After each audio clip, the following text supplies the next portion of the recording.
Hey Decide Destiny crew, Carl Spreedy here. Thanks for joining me for another Decide Destiny daily dose. Decide on your top 5 yearly books. What are your yearly books?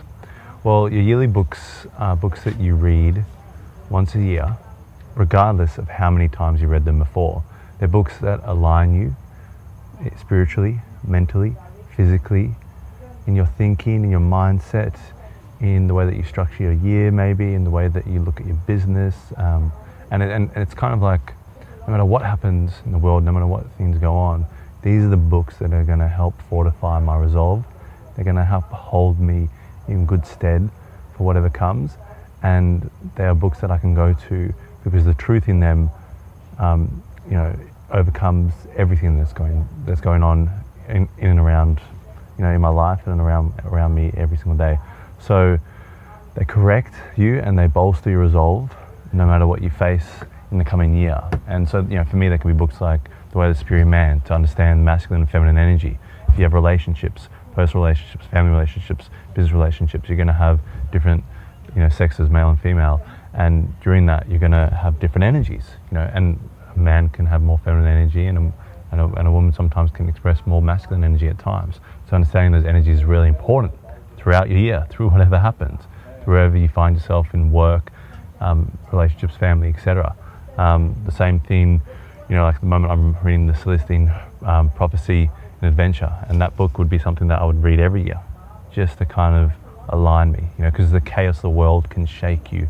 The immoral acts that are, being, put on people, the challenges, the changes, the prosecution, whatever's going on in the world can really shake you up. But things like the Celestine Prophecy can keep your resolve, keep you on path, keep you aligned, and keep you figuring out, what am I here doing? Why am I here? What's the point for me being here?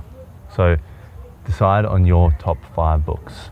Work out what they are going to be, before the new year comes, and read them during this year, and just have them as, and you can alternate them. Yeah, you can add to them, but just having like consistency of having a book that you go to, because the material, there's so much good data, there's so much good information there. There's so much information in the world, but there's so much bad information out there.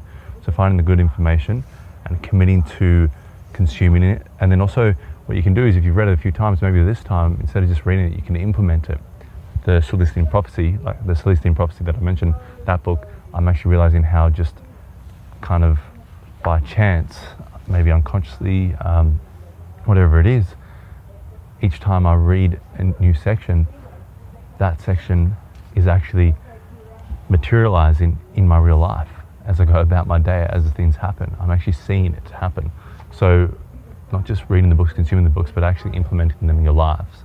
Life is something that you can really do. And a lot of books actually have, exercises, material afterwards. They have different people speaking on them. So maybe your favorite books, you can go and have a look at that, do exercises on them. Actually do the exercise, because a lot of times we just read it just to finish it, or you read it and we don't actually go back to those exercises. So have a look while you're getting ready for the new year, and you're planning on what you're going to do. Have your yearly books. I say 5 because 5 is a good amount to kind of commit to every year, but you can extend that. Read 60 books in the year, but there are 5 books that you'll read every single year. So maybe you read 65 books every year, because they're the same 5 books. But anyway, guys, that's the challenge that I have, challenge that I'm committing to myself, and I think it's just going to really help me out going forward. Because a lot of things change, but nothing really changes. History keeps repeating itself. Challenges have different elements to them, but our heart, our soul, our resolve, our spirit, our mindsets, people's greed and power and immoral acts and different things that you have to be aware of continue to happen. So those books, that knowledge, that information, that good data will help you through it all, and really will help you think outside of the box, think outside of your current box, which could be your current reality that you're experiencing, the current vision of what's going on in the world.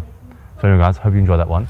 Share it out with anyone else you think this might help, someone who might be looking at dedicating themselves to challenges, because why do we challenge ourselves? So we can grow and we can become better, and we can be better for our loved ones, and we can also be better for ourselves going forward.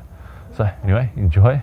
Subscribe to the channel if you're enjoying these videos. Hit the bell if you want to hear when the latest daily dose will be up. And as always, remember, decide your destiny. Cheers.